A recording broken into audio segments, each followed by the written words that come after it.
High court માંથી order આવ્યો તો ગોટાળો બનાવજે એની સાથે બ્રેડ.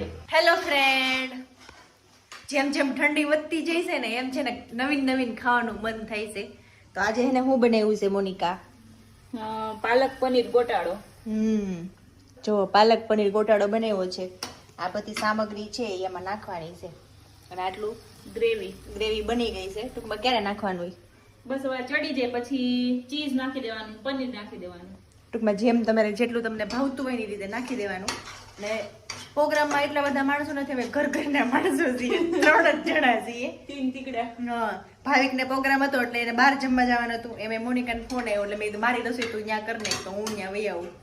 એટલે હે ને એને આમ તો ગોટાળો બનાવવાનો હતો. જેનિશનો હાઈકોર્ટમાંથી ઓર્ડર હતો, એને ગોટાળો ખાવો હતો. હે ને ગોટાળો ખાવો તો હાઈકોર્ટ માંથી ઓર્ડર આવ્યો તો ગોટાળો બનાવજે એની સાથે બ્રેડ. એટલે બ્રેડ અને પાલક પનીર ગોટાળો એ આજે ખાવાના છીએ અમે. એટલે તમને જો ભાવતો હોય તો તમે તમારા ઘરે બનાવીને ખાઈ લેજો. બરાબર ને? બરાબર. આમાં પાલક હું નાખ્યું કેતો હાલ તો? લીલી ડુંગળી, લીલું લસણ, પાલક, આદુ મરચાની પેસ્ટ અને ટમેટાની ગ્રેવી. અને ચડવાનું મીઠું નાખીને હવે અમે એકવાર હે ને ઓલરેડી ઢોસા બનાવ્યા ને ત્યાં આ ગોટાળો બનાવ્યો હતો. એટલે રેસીપી ત્યારે મેં આપી દીધી છે. એટલે આ રેસીપી આ વખતે મેં આમાં નથી આવી. બરાબર? તો ખાવો હોય ગોટાળો તો કીધું એમ કરી નાખજો.